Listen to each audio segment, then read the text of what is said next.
Welcome back to my channel. আজকে দেখো হনুমান জয়ন্তী বলে সব কিছু ফুল প্রসাদ কিনে আনা হয়েছে। থালা বাসন পুজোর কমপ্লিট ধোয়া। এরপরে আমরা বজরংবলীকে পুজো করব নিয়ম নিষ্ঠা অনুযায়ী। হিন্দু সনাতন ধর্মে বজরংবলী মানে আমাদের হনুমান দেব একটা বিশেষ গুরুত্বপূর্ণ ভূমিকা পালন করে। প্রাচীন শাস্ত্র মতে হিন্দু সনাতন ধর্ম হলো একমাত্র শ্রেষ্ঠ ধর্ম। সেই জন্য আমরা হিন্দু সনাতন ধর্মের অন্তর্গত হয়ে চলুন আজকে হিন্দু দেবদেবীর ব্যাপারে কিছু সংক্ষেপে জেনে নিই।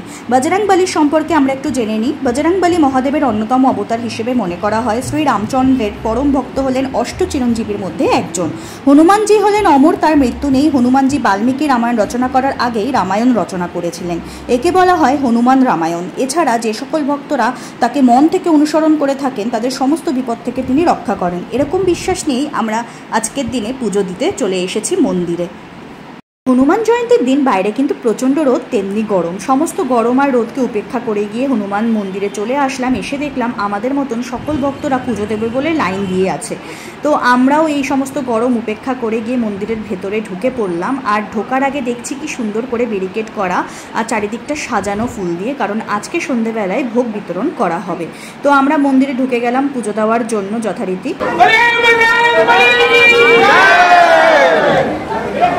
মন্দিরে পুজো দেওয়া হয়ে গেছে, আমাদের প্রসাদও নেওয়া হয়ে গেছে। তোমরা কারা কারা হনুমান জয়ন্তীর দিন পুজো করলে অবশ্যই জানিও কমেন্টসে। আর চলো তোমাদের সাথে দেখা হচ্ছে নেক্সট ব্লগে। আজকের মতন এইটুকু, টাটা।